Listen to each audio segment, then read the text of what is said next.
Abarera Legos Ram Ori Banish C10 Demonio Dinaja Abarera Legos Ram Ori Banish C10 Demonio Dinaja Abarera Legos Ram Ori Banish C10 Demonio Dinaja Abarera Legos Ram Ori Banish C10 Demonio Dinaja Abarera Legos Ram Ori Banish C10 Demonio Dinaja Abarera Legos Ram Ori Banish C10 Demonio Dinaja Abarera Legos Ram Ori Banish C10 Demonio Dinaja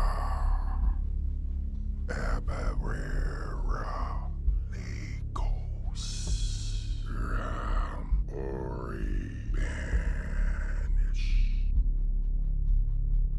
C10 Demonio Dinaja Abarera Legos Ram Ori Banish C10 Demonio Dinaja Abarera Legos Ram Ori Banish C10 Demonio Dinaja Abarera Legos Ram Ori Banish C10 Demonio Dinaja Abarera Legos Ram Ori Banish C10 Demonio Dinaja Abarera Legos Ram Ori Banish C10 Demonio Dinaja Abarera Legos Ram Ori Banish C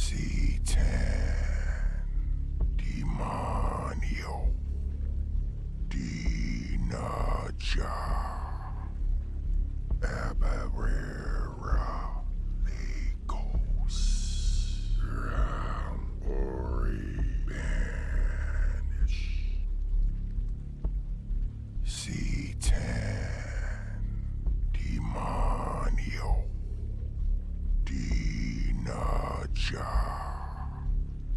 Abarera Legos Ram Ori Banish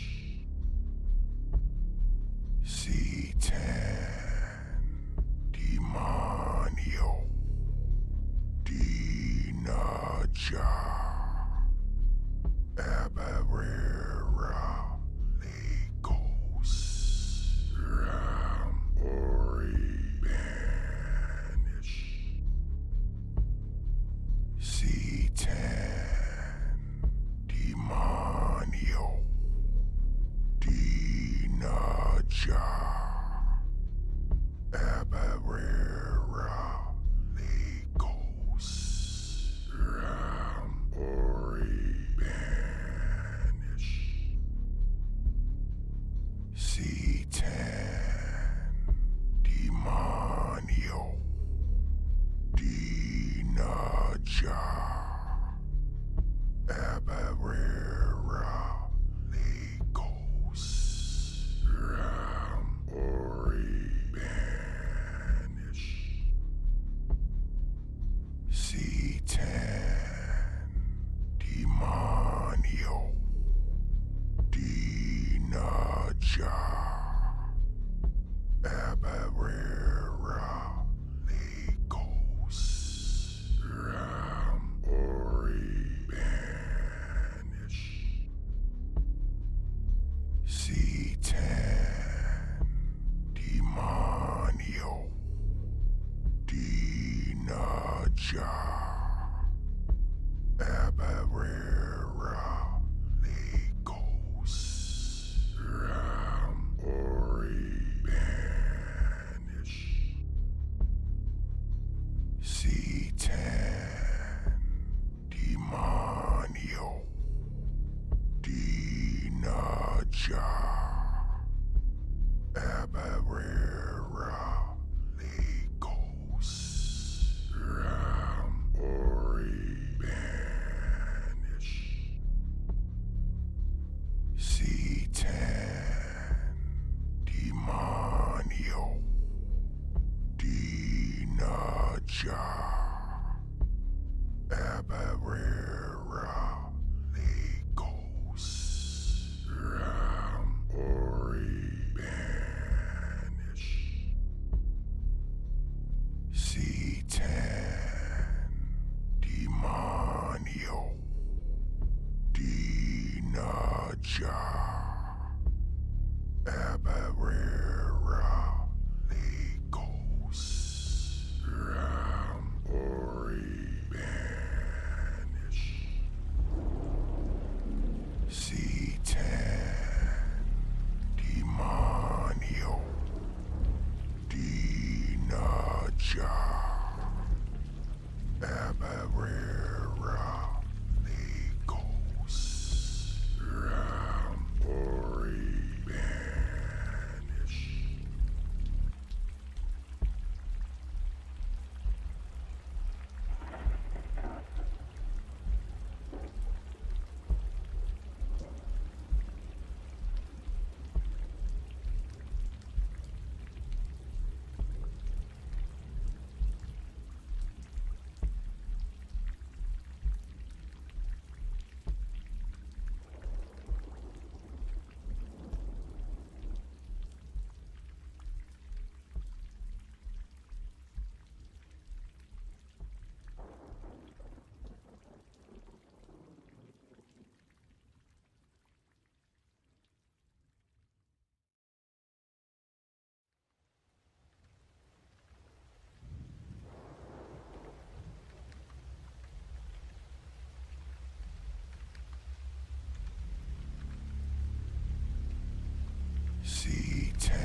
Abarera Legos Rambori Banish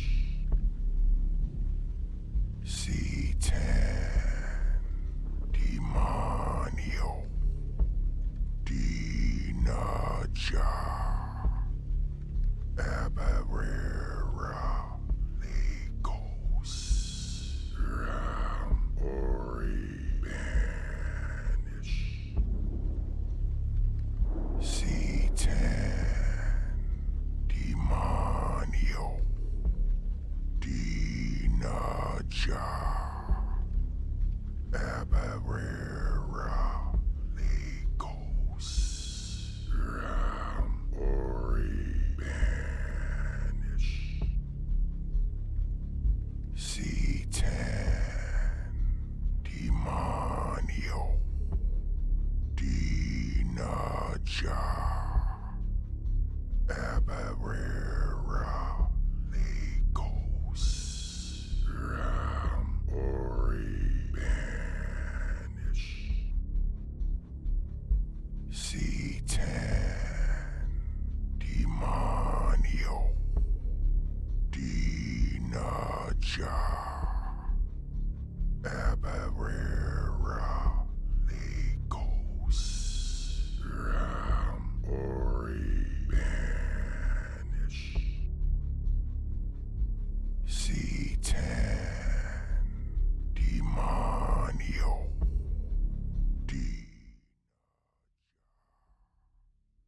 Hello, everyone. Welcome to Apocrypha, the only Apocrypha podcast on YouTube. We got a full house tonight, so it's myself, Black Witch Dyra, Mystic over here, and then down there is Rook. You know, the guy that's usually kind of being all goofy in the chat and everything. Well, you know, he's with us tonight. You know. And I say goofy in the best way possible because it's an absolute joy how lighthearted Rook is. So, and with us, if he's truly with us, we'll see. We'll see. Really? Okay. All right. Present, but not present. So the topic for this evening is crafting personalized rituals, creativity in the craft. We're kind of going a little bit more general with it. We've had a heavy focus the last couple of months on ethics and LHP and things like that, and I think most of us are either left-hand path or left-hand path adjacent. But I wanted a subject tonight that was a little bit more open in what could be talked about.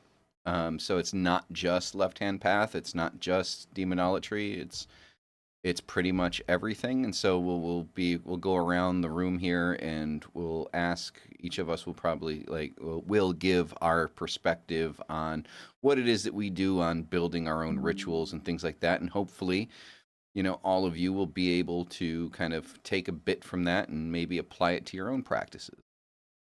So that's kind of the goal that we're going for. So last night we didn't do a tarot reading because Dyra wasn't feeling it, right? Which is all good, right? Sometimes you feel it, sometimes you don't, right? It's like an almond joy. Sometimes you feel like a nut, sometimes you don't. Rick's like, I do. He didn't say you are a nut. There's a difference. So, which is all good. But as is tradition with Apocrypha, Mystic is going to be giving us our weekly energy read. So, Mystic, what big decks do you have for us? Huh? I don't feel like it. You don't feel like it? Well, I'm just kidding. So, I'm using a very neat deck tonight. It's a dual deck with hidden meanings. I'm not going to give you a whole lot of detail on it. I'm going to say it's called the Mira Visions. If anybody pays any attention to me, pretty much everybody but Rook, knows that I really like James R. Eads as an artist. When it comes to tarot, he does the Light Visions, Cosmovisions, and Prismavisions tarot. He also has a deck called the Cerulean Sequence, which is a Lenormand-based and numerology-based deck, which I love. I get every single thing he comes out with, I get. I just love his systems, and one of the big things I like is his pip cards. You can line them up, and they will give you a full story, right, from beginning to end. So your 1 through 10 cards, you line them up, and you'll have the whole story of the fool's journey from the 1 through 10 in that suit. Well, he's kind of done everything. So he made this new deck, and it's called the Mira Visions, and I forgot I had it. So I'm going to use that tonight. It is very high quality card stock. The back end, you can see it's kind of like got a rainbowish type finish. They're reversible. Well, Some design-wise, neat not symbols. color-wise. Yeah, and the design that he does on here this is his standard design. This is on the back of all of his cards, but in different colors and some different things to it. But this is what they all look like. But on the front, the Very high imagery I gloss. love. So, yeah, so this is the Queen of Swords, right? Watch closely. Oh. Oh, it's crazy. Completely different card, and that is the Dreamer. So what he's done is he's actually coordinated 2 of his decks plus into a deck that has there's a word for this, and somebody hopefully in the chat will remember it. It's a specific thing. So you can read the Queen of Swords right here and kind of get an understanding of what does the Queen of Swords mean? What does it do? And then you can kind of combine it with the Dreamer, which is in his other deck of the same symbol as the Queen of Swords. So just to really this does neat shit with his cards. And now they're super glossy because each card has its own protective film. Yep. And I am not peeling them off because I'd have to peel them off of every card, and I just don't feel like it. Fair So, enough. this is Mira Visions, Mirra. So really, like I said, real neat deck. And answering Curse's question, I kind of just feel what deck to pull. Like I have more than I could read a different deck every day and still not touch all of my decks. I kind of just go and look around my shelves and say, okay, what do I feel like today?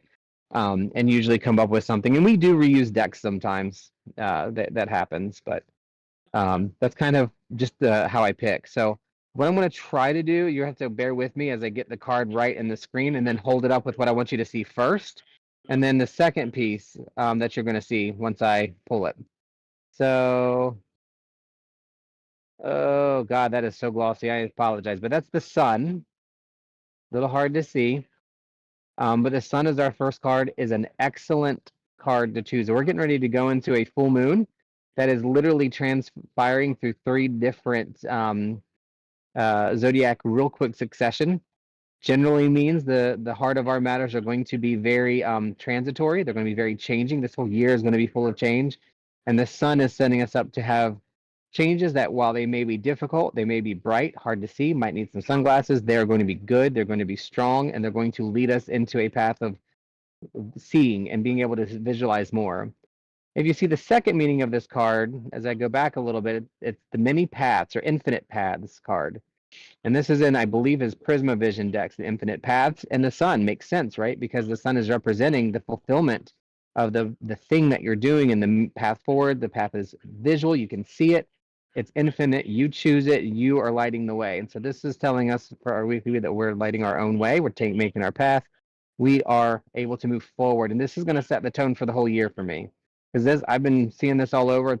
Friends I talk to have been seeing the same thing pretty much everywhere we go. So definitely going to be a year full of energy and change like we had, I would say, 2021, 22, back when it was all fire and brimstone. We're going to have that again, but we're going to have better outcomes this time. We're going to have better things happening. All right. This next one, we've got the 4 of Swords. Oh, I didn't realize that loud. So your 4 of Swords.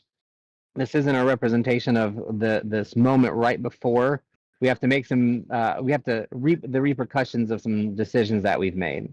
So yes, there's going to be some hard choices to make. Swords generally represent the things that get in the way or that we have to work through. You remember, I always like to say the swords can either cut the fat off to make the meat better, or to prune the plant and make it grow, or it can injure you, it can hurt you, and it can cause you to bleed and die. So the 4 of Swords in this location at this time represents things being difficult, surmountable, yes, but difficult, and we're going to have to really pay attention to what we're doing to make sure we're making the right path forward. You can see the other meaning in this card. 4 birds. It's kind of hard to see, but that's another what he used in a different deck. Same meaning. We're still in the air, right? We're still talking about the air and the idea of needing to make choices and changes. The thing about the 4 of Swords for me is we've already made a decision. We have to deal with the results of that decision. It doesn't mean it's going to be a bad outcome or bad things happening, but it does mean it's going to give us some difficult things that we have to work through. Yeah, we've got the sun on our side. Things are going to go well, but we've got to work through some things first to get there, and it's going to work out. And then we have Page of Wands. Let me see if I can get this up right. Page of Wands. So pages for me represent somebody that's like gung-ho and really ready. And if you don't know, court cards represent people, can represent you, us as individuals, but you or somebody in your life is currently at the Page of Wands level, ready to go forward, ready to find something new and to really work for it and to be passionate about it. This card is all about somebody following their creativity and their passions, but they don't know what that is yet. They're just getting ready to start the first class. So if you're working on new creative endeavors, things that you want to do, you may not be that good at it, but you're going to be. So keep at it. So it's a good time to start new creative things.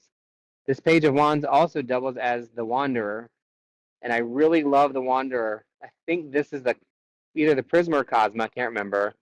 But the Wanderer is all about creativity too. It's about you have these many paths that you can go through and that you can work through, and they're all good. Your creativity can go to many different places and can work through. So all in all, this is a good portent, a good, I don't want to say omen because that's usually negative, but a good mention for things going in the right way as long as we do the hard work, which is always the case. Represent or recognize that when things get a little tough or we have some shitty times that we can work through them and really working to unleash our creativity and make things worth our time. I love this deck. Yeah, it's really cool. Awesome. Random card. The Peacemaker, the King of Chalices. Yep. King of Chalices is the Peacemaker. Makes sense. But anywho. Very cool. And Fun I think times. very on point. Very, very on point. So, getting into the topic for this evening, talking about kind of creativity, because I guess we're talking about creating, right? Like the end of that reading was, very focused on creative endeavors. So we're going to be getting into talking about creating kind of like your own personalized kind of like rituals, right? Things that are going to be focused towards your own growth, things of that nature, and how to focus intention into what it is that you're doing. And there's a lot of different ways to do it. And I think tonight's panel is going to be really good for that. So because we haven't heard from him in months, Rook, you're going to kick us off with this. So when you're personalizing or crafting a ritual that you want to perform, right? What are some creative aspects that you feel that you put into your ritual work or your ritual space that maybe not everyone does, that you think makes it unique to you? Well, thank you. I've actually been rejected for my style. I like it. If I got told I couldn't do it. So I like to do a very type of storytelling or bardic type of ritual. I have to hear, see, think, smell, be able to almost like I can touch things. So it has to be almost like a story. The more I try to plan and think about it, the less progress I make on it. So I do kind of burn some incense or whatever and kind of set the general idea, put down some basic brainstorming ideas, and then I have to let it go. And then at the weirdest places, when I'm driving, when I'm in the shower, when I'm driving home from work, getting up, laying down, it will just come to me in my mind and have to stop and write it down. Better than, excuse me, better than anything I could try hard and focus on. I like to tell a story, and I did what I thought was a very cool and creative ritual, 3 years ago It was. for a Celtic group, and they told me it was wrong. I can't do this in a ritual. It has to be this way. We don't use any of the directions. Da da da da da da. And I said, you know what? Fuck that. I wrote my ritual, and I'm going to do it. I'm going to read it. And I did it by my damn self. Well, with you, Mystic, and with And one of our friends from the group did jump on Discord and do it. But I like to tell a story, probably because of my mind. I've had an issue with focus really bad the past 3 years, so I have to go through the more imaginative and crazy idea that I can think to put in a ritual, the better. I could have said just storytelling, and I would have summed it up. No, I mean that was a great explanation, and I can definitely vibe with that. I mean, I kind of feel that sometimes, like when I'm, doing my own shit, where, like, I mean, with ADHD, my ability to focus on shit, like, I mean, today's a perfect example. Like, last night I went to bed thinking, all right, today's going to be a super productive day, and I'm going to get a lot of shit. I literally sat here all day eating and watching The Good Doctor. Like that's Nothing what wrong I with that. did all day. So, I feel that. Nope. So not very productive. All right, so moving along, Dyra. So what would you add into, like, so if you're gonna go in and you're gonna create a ritual for yourself, what is something, again, that you find like unique about the way that you do things that maybe other people don't do? I don't know, because I get a lot of ideas from what I work with, rather who I work with. I'm usually given some kind of like image of what something looks like that I'm gonna do. So I'll kind of set it up that way. And sometimes I feel like I limit my own creativity when it comes to my ritual work, because I think, I don't know, sometimes I can get caught up in structure and perfectionism, and then I kind of forget that this is meant to be like an intuitive thing. So that's something I've been challenged with as well, getting back into like the intuitive flow of ritual, rather than like, right, you put this here and that there, and then do this and do that. So. Right. Okay. That's fair. I mean, also, like, understanding like the necessity for more creativity, I think, is like a big thing as well. Yeah. All right. Mystic, same question.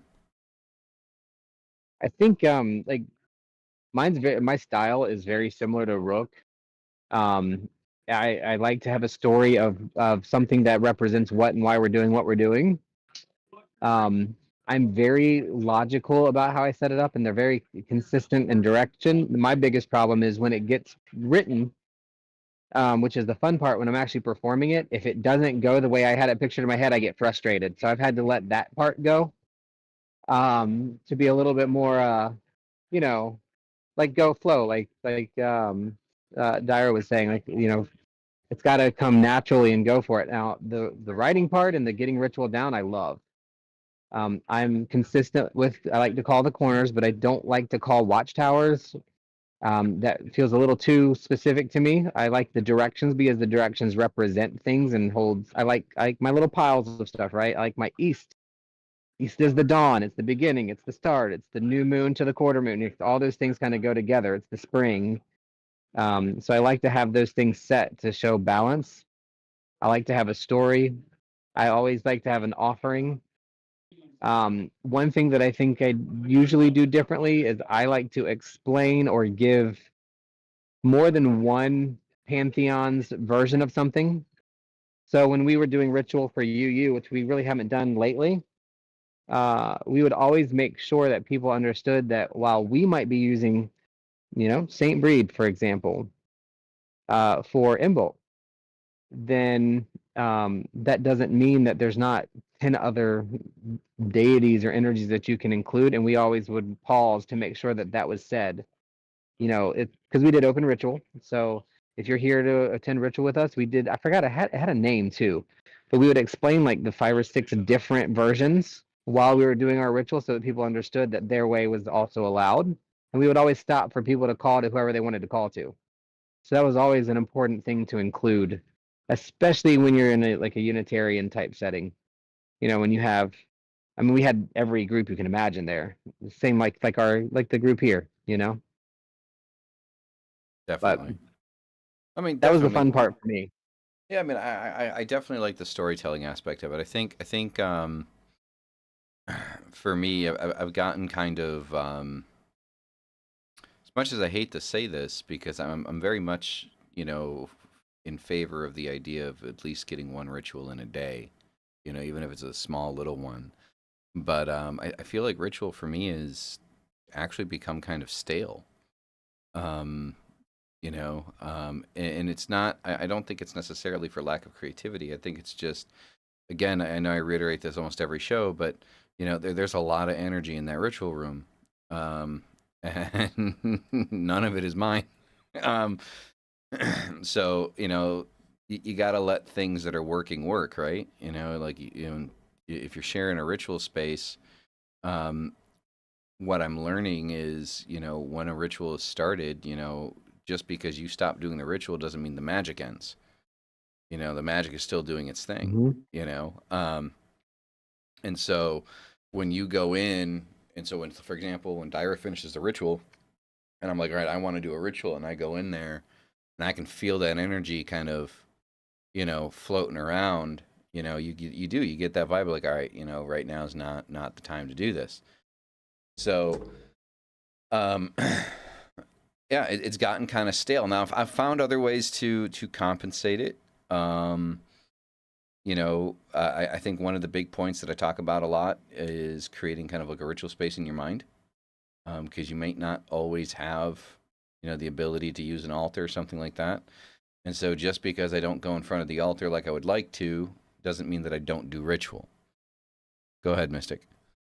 I was just gonna say that that's a really I love that idea. I think we've talked about it before, but that is a one of the early practices you learn in the when you're in Bard studies, Druidic studies for Bardic class, is creating your sacred grove in your head and describing. You spend a lot of time describing it, and then doing what's called the light body exercise, where you kind of meditate but leave your body and show up on that altar. I know my altar has stayed the same, looks exactly like it did when we first did ours like 4 or 5 years ago. So when I'm out and you're away from your stuff, you can get into that space in a second. It gets easier each time, and you can see yourself in this virtual almost ritual space, which is really cool. It's like astral temples, astral magic, and Hmm. stuff that just isn't on the physical plane. Like I think that's a great way to get creative with ritual, with the temple, the altar, everything. The only thing is though is like if you kind of do that for a while and then neglect it, it kind Yeah, of gets a bit stale. Like that, there's been times where I've gone back to an astral temple after like 2 years of not being there, and it's just like cobwebs and like you yeah, have to clean it up. yeah, it's got to be maintained. Just like a Yeah. servitor, it has to be fed. Yeah, I mean, like with any ritual space, I mean, whether it's physical or non-physical, I mean, you still have to. There's maintenance that needs to happen, right? And also to keep that energy flowing, like ritual has to be done. Like so, like even like with a physical altar, like just having a physical altar sitting there, yeah, it can definitely change the energy in your room or your space. But if you're not doing anything at it, it's not going to be channeling as much as it probably could, because it's just sitting there. Like stuff is stuff, you know. And if you don't use the stuff, what imbues the energy into the talismans that we wear and the rings and the jewelry? It's our usage of it. We channel energy through those things, which is why a piece of jewelry begins to mean something to you Oh, beyond what it is that you bought it for. Go ahead. No. I forgot about this really cool piece of handmade jewelry. It's the Jormungandr, in a old Viking style weave. It is so pretty, and I completely forgot it. I meant to bring it. Ah, so yeah, I mean, just like with anything, I mean, it definitely needs to be maintained. And energy needs to flow through it, right? Like whatever it is that you're using. Now, so those are the aspects of things that we do in ritual. So going back around here, let's talk about intention, right? So like, what are we using this for? Um, So this is kind of more of like an open-ended question. So it's like I'm not looking for anything specific, but I'm looking for kind of like, how what is for you have you found to be the best way to imbue your intentions into your rituals? Mystic, we'll start with you. Um, for me, it's always connection of some sort. So when I set intention, it's usually by either I like magic boxes. I think they're neat. I like sigils. Um, I like things that I can make have a meaning for me that other people may not be able to see, because that little feeling of that hiddenness for some reason makes it feel more powerful to me. So if I'm setting an intention, always you can do like scribing into a candle. You can, if you're trying to empower yourself to do something, then you can inscribe words of encouragement, empowerment into the candle. But I like to use the words, and make my own squares, and make them really random, and then use those things to kind of connect it. It's the way I use my remote altar. I have a sigil, on my remote altar that for each direction that matches the sigil on my home altar so that they stay connected. And it's the same symbols that I see in my virtual, my sacred grove is what we call it in the Druid practice. So they're all connected. And then when I use those things to have them connected, it makes ritual and exercises easier, so that when I'm trying to imbue my intent with something, I can focus on that.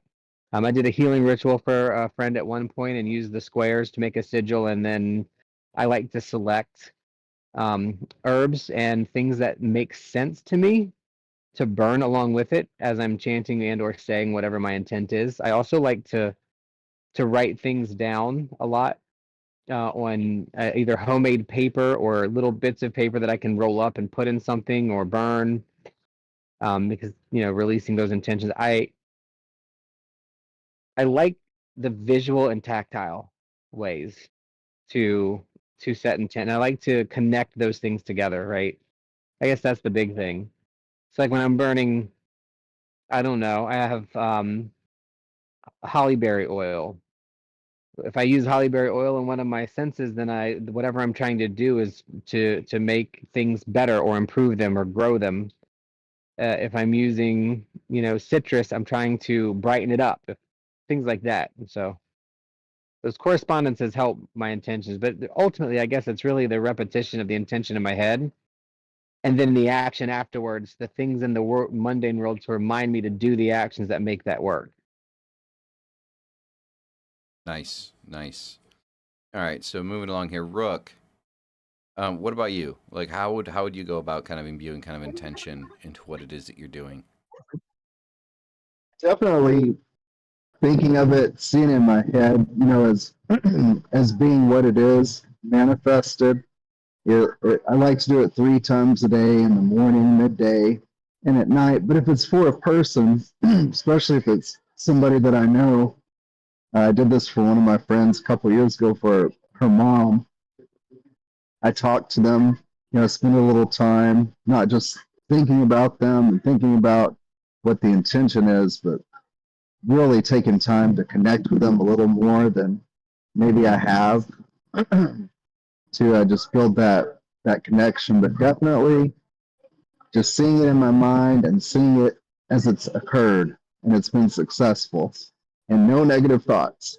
I find that any negativity, or I hope it doesn't do this, it just ruins it for me and breaks that focus on the intention. So focus only on as it is achieved. Awesome, awesome. All right, Dyra. Mm-hmm. So when it comes to imbuing intention, for me, it's all in the correspondences.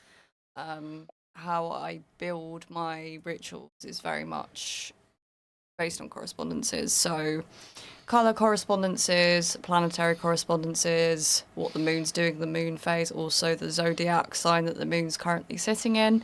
Those are what I look at when I'm planning to do a ritual and planning the intention. But I also, when it comes to intention, I also like to think outside the box a little bit. Okay. So for example, with like money magic, right? If we're looking at this from a planetary correspondence stance, most people would think Jupiter for expansion and growth. And some might also think Mercury, speed, getting something quickly. So we want our wealth to grow and we want it to happen quickly. But I like to think that you can pretty much work with most planets for most intentions. So for money magic, we could think of like, we might not assume like working with Saturn would be a good thing because it's a restrictive, it's a constrictive energy. Mm-hmm. But what we can do is work with Saturn to like kill our debt or something along those lines. Mm-hmm. I personally like to, when I do money magic, I personally like to work with Venusian correspondences, so like working with Venus, because that's more about kind of luxury, and also there's an element of creativity there, and there's also about building an image. It's especially good if you're the face of a business. Mm-hmm. It's what's the word I'm looking for? It's almost like a glamour, but also I feel like it brings more visibility. So when it comes to intention, I like to sometimes think outside the box a little bit and not just go, right, I'm going to do my money magic when the moon is waxing on a Thursday. Mm-hmm. I like to branch out a bit. That's fair. That's fair. I mean, I can definitely see, the vibe on that.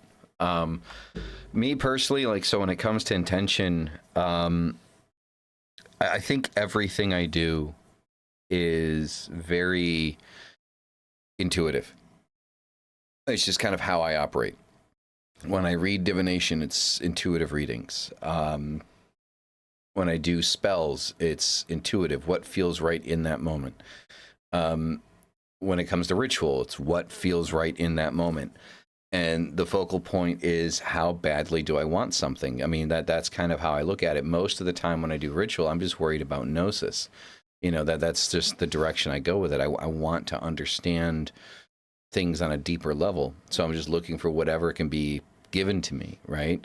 So I normally don't go into ritual, or very few times have I ever gone into ritual and asked for something. It's not to say, again, I don't want people to misunderstand. It's not that I'm sitting here saying that asking for something in ritual is wrong, or that you shouldn't ask for what you want. To each their own, and however you feel most comfortable operating and working inside of your own sphere. I'm just talking about what it is that I do. And for me, when I get into ritual, it is about that. How badly do I want to know this thing? And if I don't, I need to have that vibe of wanting to go into ritual. If I don't feel like this is going to be successful going into it, that this is something I need to do ritual on, then I'm not going to. I'm not going to force myself to do something that I don't feel that in that moment is going to be successful. Because then you're just going to throw in energy that doesn't need to be there, and what's going to come out of it's not going to be what you want anyway, because you're not 100% invested into it. And it is, to some degree, I suppose it's a very haphazard way of kind of going into ritual and doing things. But at the same time, I think, there's nothing, for example, with Daira, one of the things that I love about how Daira does things is it's very scholarly, right? It's very...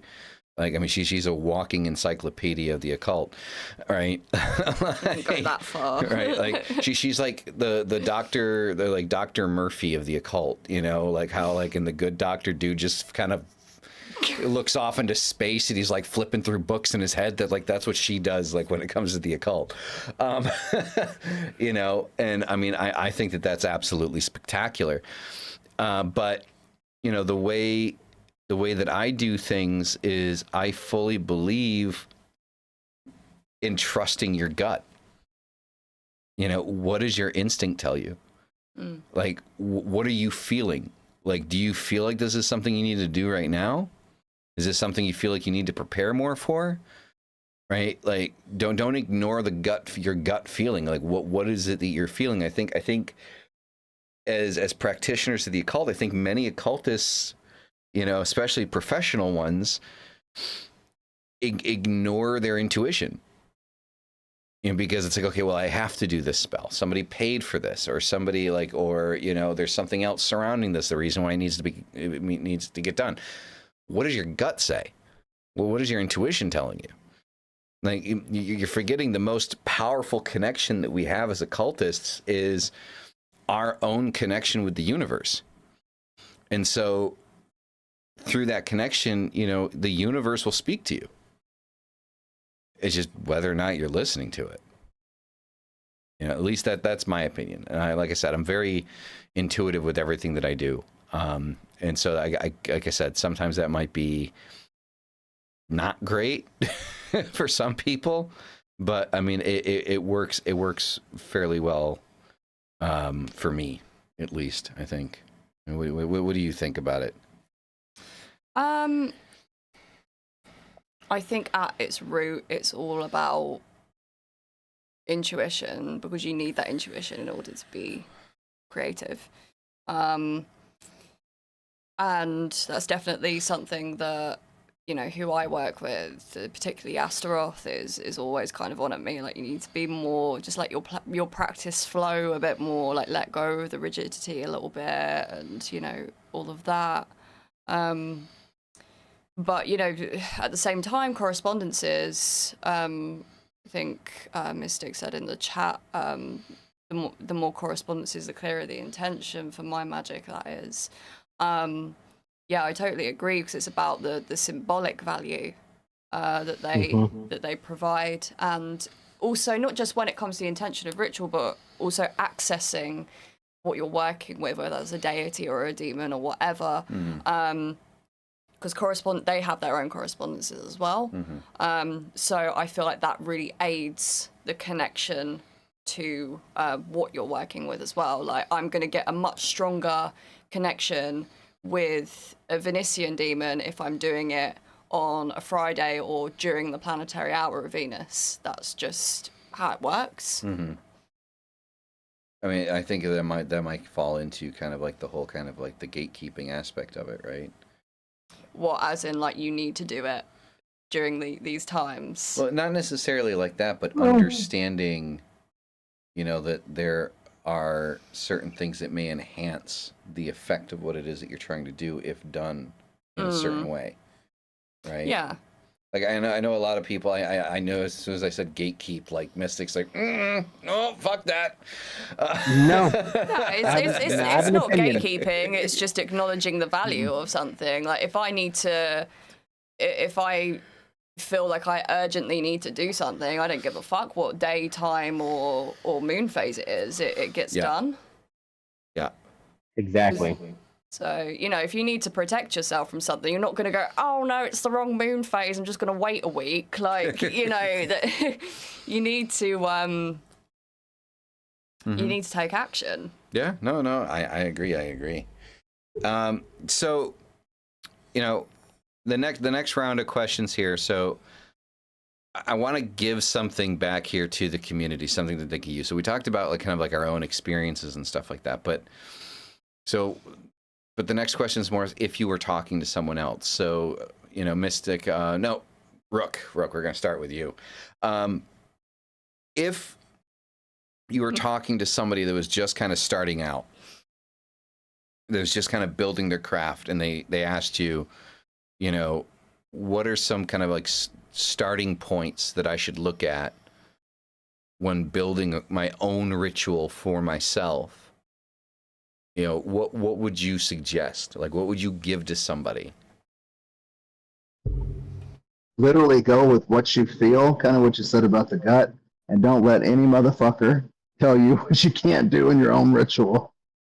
stay true to yourself and what you think, because you're the one that's putting the energy out to do it. So that would be number one. Don't let anybody else tell you what's right and wrong. That's what we had in church. Why we don't go anymore. So Yeah, no. True words spoken. Yeah, I definitely. Yeah, I'm 100% with that. Dyra, what would you say? I'd say, like, if you're like a newbie, really try and enjoy where you're at, because later you will become nostalgic about it. Like, I feel nostalgic about like my first ever altar, which didn't even like have a table or anything. Like, it was like at the base of like a fireplace, and I couldn't afford to buy anything for it, so I made things. Like, I made a pentagram out of twigs, and I put flowers on there, and it was super basic. And you know, I had incense sticks and a few like tea lights, and that was all I had. Love it. But yeah, but it was beautiful, and I kind of miss it, you know. But you know, you see all these like really extravagant altars, and then there's this sort of like, I feel like when you're a newbie, there's just such a pressure to just become and to progress. And you know, I still feel that now. And you're always going to be chasing that. There's never a destination to this stuff. So just make sure you enjoy where you're at. Use it as an opportunity to just play.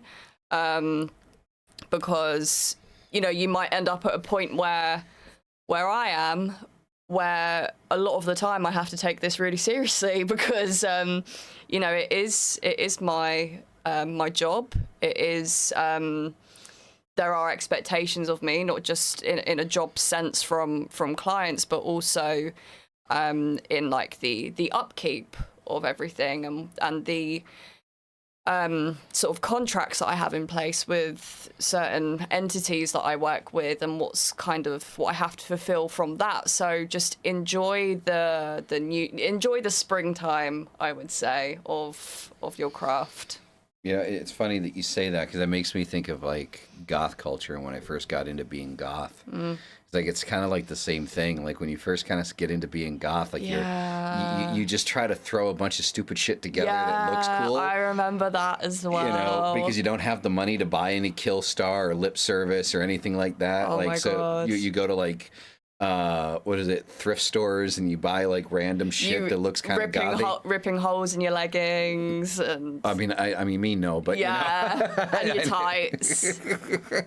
So yeah, it's kind of the same vibe. Yeah, I definitely vibe with that. All right, Mystic, what would you provide to someone as kind of like starter tips? I think Dyra's is the best one ever, and Brooke have already hit the most important ones. I phrase it, being an excellent beginner is way more valuable than being a mediocre expert. Because when you do it at your own pace, and you do things that feel right, the value that you get out of it is so much bigger. I mean, I can remember trying to push myself to, I got to do this, and I got to do that, got to add this, got to do that. When you do that, you kind of miss out on some of the things that really build a foundation for what your practice is, because it'll be different than everybody else's, no matter what. But I mean, that's kind of piggybacking off of everybody else so far. But my big thing was always, I don't know how to phrase it. I'm trying to think of a snazzy saying, but I can't think of one. But you know, I would say paying attention to everybody around you, in the occult, that have things to give you, but don't lock them in or out. You're not looking for somebody else to be the key to what you're doing. It's you. You have to be the key to what you're doing. So, you know, if somebody says, do this at this time, or do this, and this is what the East means, and you're like, well, I hear you, but that doesn't feel right to me. This just doesn't feel right to me. I like it this way. I'm like, then do it that way. You know, it's listen, but I don't know. There's like a balance of being frivolous with something and then being like closed off to it. And that I did that a lot in the beginning. If somebody said like the threefold law, oh, that was it, the Wiccan Reed, I live by it, it's perfect. I should have been more open to it, but I also should have been more open to allowing it to change because did I learn that was a mistake? You know what I mean? So I think that's the important thing, is what you guys have already said. But Yeah. if I want to say specifically ritual, if your ritual feels too easy and you don't feel anything, it's your fault. If your ritual feels really strong and really powerful, it's your fault. So if it's not feeling right, Yeah. change it. And it's Yeah. okay to change it in the middle of it. Yeah, it is. It is. I think Also, so. all that is stuff I screwed up. Yeah, no, same. I think for me, like what I would tell somebody starting out is work with what you got. I think one of the reasons why when I got into this stuff when I was a lot younger, if I had access to the things that I wanted to have access to, I feel like I would probably at this point right now in my life I would be Dyra times 10. But for the longest time in my life, I just didn't have the money, like for anything, like even like herbs, like getting herbs, like different types of correspondence and stuff like that for rituals. I just didn't have the ability to get it, and in my Dandelion, mindset, clover, grass, onion. right? You know, like in my mindset, I was just like, I want to do this stuff now. You know, I don't want to, you know, scrounge around and try to figure out, you know, if I can use this instead of that, and, you know, whatever. So I just started doing it. And that's kind of where my style started. My style started because of a lack of ability to, I didn't have access to all the books. I didn't have access to all the correspondence. I didn't have access to an athame or to honestly, right now, I have a wand sitting on my altar. It's the first wand I've ever had on an altar, and Dyra gave it to me, right? She has the cooler one, but I'm still happy to have one, you know? Like, it's the first wand I've ever had. I've never had a wand before. You know, I feel All like of mine are forest twigs. you know, I feel like the punk Harry Potter up there, you know, but it's just I love wand. right. But work with what you got. Like, don't, like, a lot of books. One of the biggest problems that happens when you read a book on the occult, even Wicca, like, I mean, especially Wicca, I think, if that's where you're starting out, is they're very matter of fact when it comes to the tools. You know, having an athame, having a besom, having, you know, an altar pentagram or pentacle. You can't use your athame to cut anything. You have to have a bowline for that. You know, Like so so you know, it's very matter of fact when it comes to the tools, and it makes people starting out feel like, oh shit, well, I can't do this ritual because I don't have this tool, and I don't know where to get it. Or I know for the longest time, so many people thought you couldn't buy your own tarot cards and have them work, that they had to 100% be a gift, like somebody had to gift them to you, you know. And I'm like, for the longest time, I believed that. Like, I believed that someone had to gift me tarot cards for them to work, because if they didn't, then they wouldn't work. Obviously, I found out, you know, later on that was bullshit. But, you know, there's just so many things that when you start out, it's supposed to be more liberating being an occultist, but there's so many things that make it feel so restrictive. You know, because they're like, well, yeah, if you're going to do this money spell, you need to have this herb and this herb and that herb, and then you need to have a space that's like, you know, 10 foot by 10 foot, and you need to be able to point this way and point that way and point this way, and you have to say this and you have to say that, and it's like, holy fuck, man. It's like, you know, I stopped going to church because I hated the aerobics, right? Stand, sit, kneel, stand, sit, kneel, stand, sit, kneel, pray. I mean, I was fucking over it. And then to go into the occult and have to deal with the same fucking thing. So for me, again, full circle, what I would tell someone, work with what you have. Don't worry about what you don't have. Later on in life, if that is something that you need, then you'll get it. But do the work now with what you have. And if all you have is up here, do the work up here. But just do the work. Work with what you got. Anything you want to add onto that, go for it. We have shit all over our house. altars, all kinds of knickknacks and wands and things that we've made and people have given us and crystals everywhere. I love all of it. It feels good. I like to see it. But when I sit down to do a ritual, I don't use any of that stuff. Like none of that stuff actually really comes into it. It's just the setting. The only thing that really gets used ritualistically in our house is candles, incense, and maybe the statues that we've had, like his Santa Muerta and my Carnunos statue that was made. Those are that's it. So just on that, that is really good advice to work with what you have, because we didn't have anything when we started. We drew stuff on paper, and that was our altar was a 8.5 by 11 piece of paper, right? And you drew the directions on it, and you had your colored pencils, yellow, blue, brown, red, whatever. But now, we have the means to get all these things, and they help. Like they feel good. I like them because that's probably my Virgo and my hoarding coming out. But none of them change how my rituals are effective, because all of that does come from up here. All of that is in there, and then what I choose to act on. So I just think that's really good advice. Yeah, I mean, I've got 2 statues of Baphomet. I mean, in the house we have what, 4? There's 5 of them. Did you get another big one? No, not another big one. That one. And there's one over there. One up over there. There's one on the altar. 4, yeah. There's 4. So we've got 4 statues of Baphomet in the house. And it's nice to have that. Like, I mean, I've always wanted a desk Baphomet. But do I need it? Nah. No, I don't. And if you look at, like, honestly, it's kind of funny. Like, if you look at my altar compared to Dyra's altar, yours is very, very elaborate. Very elaborate. Everything's got a function, though. Like, nothing's there for no reason. Yeah, but, I feel like mine right now, because I haven't really done much, like, I just got, like, a black tablecloth, and I got the pentagram runner to go on it. It looks like it belongs in, like, a catalog, because it's so clean right now. And I've got like burn holes through the tablecloth and shit, do you remember when there was a fire? Yeah, like, you almost caught the house on fire like a couple of weeks back. Yeah.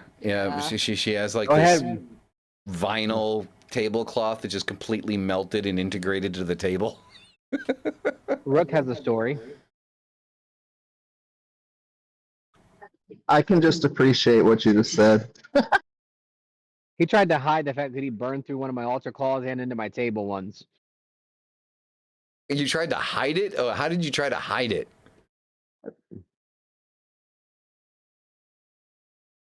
I thought I covered it up, but shit, I guess he moved the cloth. He put the crystal ball on top of the hole.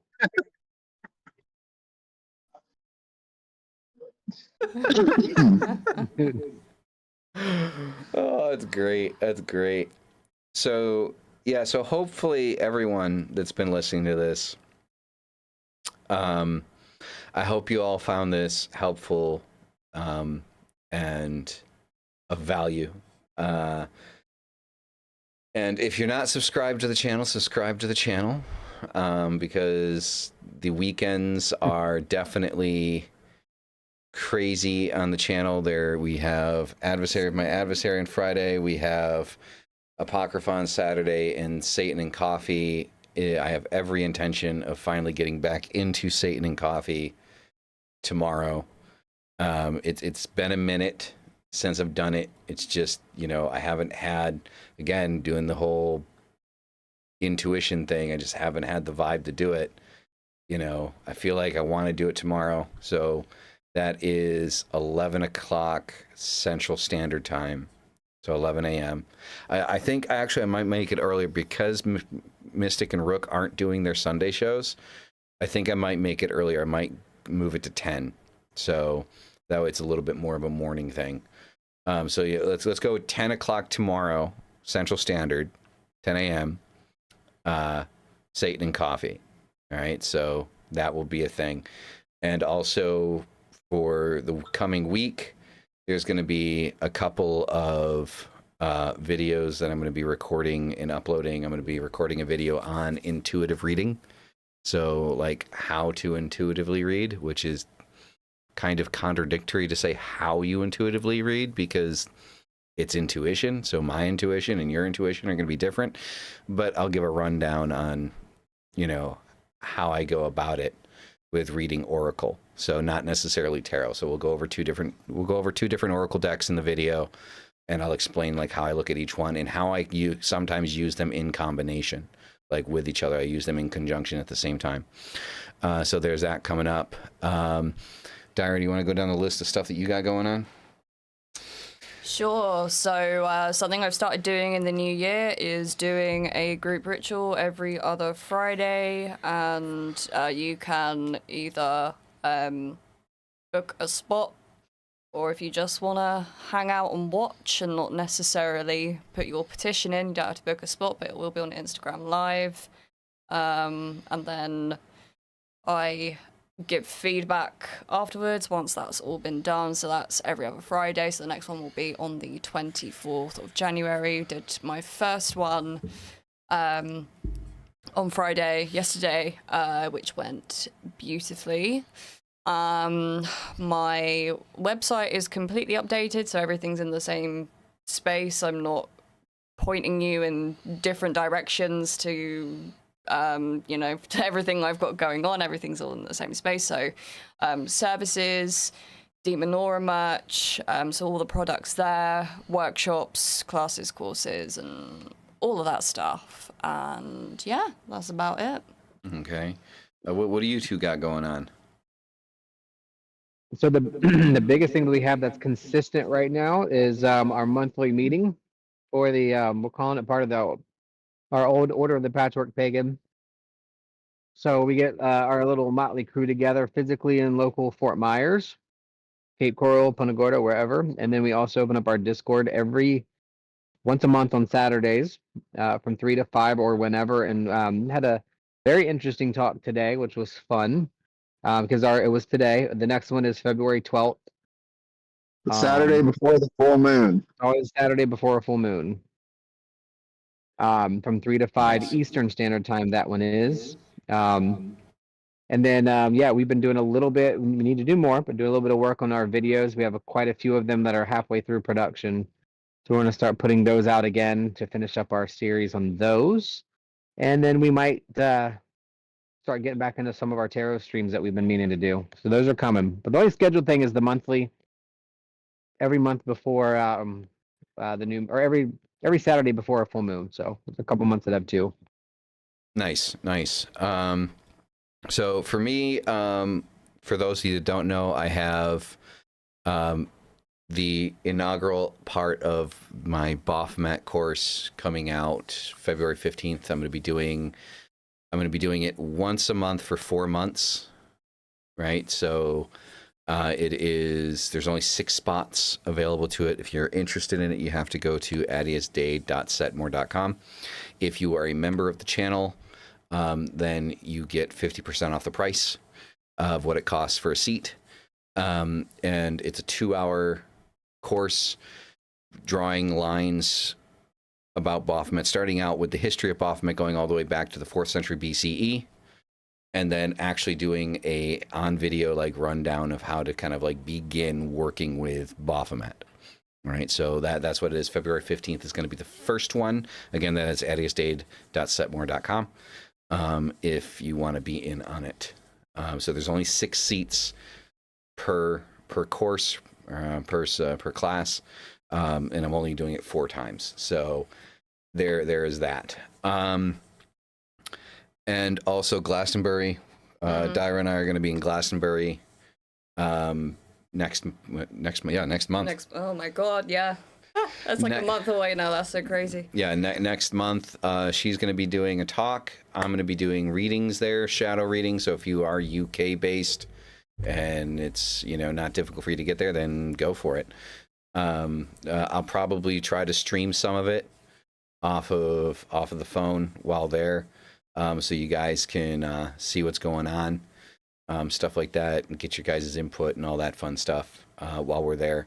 I will be streaming her talk, so I don't know if you want me to stream it on your channel or whatnot, but I will be streaming it. So So that way it gets out there, and it'll be streamed, it'll be recorded, so there'll be content for that. And the same thing with the readings. So yeah. Also, Maeve, you mentioned that you need a Lilith and Samael statue. So one of the things that I'm looking into doing soon is I'm looking into getting a 3D resin printer. And what I'm going to be focused on printing are just that. High quality, detailed statues of different demonic entities. So I can't say exactly when that's going to happen, but that is something that I am looking into at the moment. I'm doing a lot of research on 3D resin printers and looking at getting those up to Dyra's merch store, right? So you could probably get them on her store or mine, whichever one you guys prefer. So with that being said, that is going to cover everything. Guys, thank you very much for being here. You guys are fucking amazing. Rook, it has been good to see you. Like, I've been trying to get you on for months, man. Thank you so much.